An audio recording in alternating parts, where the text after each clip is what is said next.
The woman had been wandering the woods for a while. She came down the path while I was collecting firewood. The night promised to freeze. She said, "Excuse me." I didn't look up. It's best not to with folks wandering in the Wednesbury woods. They always want something. I'm lost, you see, and They're always lost. I gathered the last branches under my arm. someone's following me. I looked at her. She was pale and wore only a thin dress, barely more than a child, too young to be wandering the woods. Who's following you? I don't know. A man, And she glanced behind, then back to me, her eyes wide with terror. he's coming.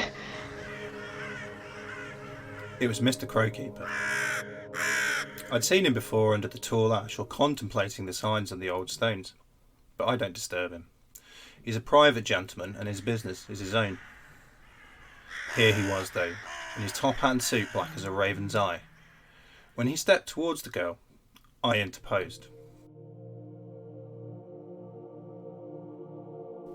Step aside, ploughman, he said, setting his ravens a-squawking from the skeleton trees overhead. I've no mind to, I said, adding, begging your pardon, sir. He studied me closely.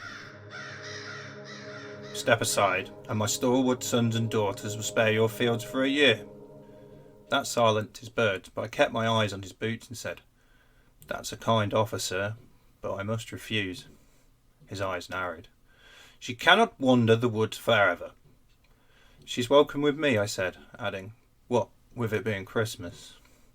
The Crowkeeper laughed, setting all the woods ringing with the raucous cries of his children.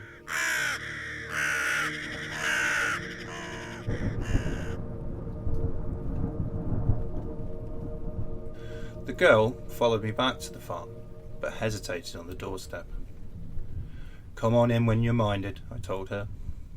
So who's that you're speaking to? Said my wife, taking the wood from me. A cold wind blew in from the empty doorway. Have you invited back another of them ghosts? My wife complained, setting her fists on her hips. I kept my eyes on her boots and said, It is Christmas, my love. You've a soft heart, She told me, more in laughter than chiding. And what's one more winter guest, I suppose?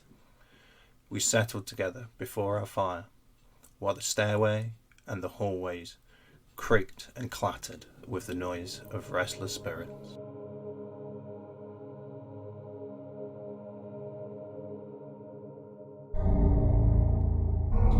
If you've enjoyed The Christmas Guest, the collection A Year of Ghosts is available on Amazon and Kindle, and don't forget to like and subscribe.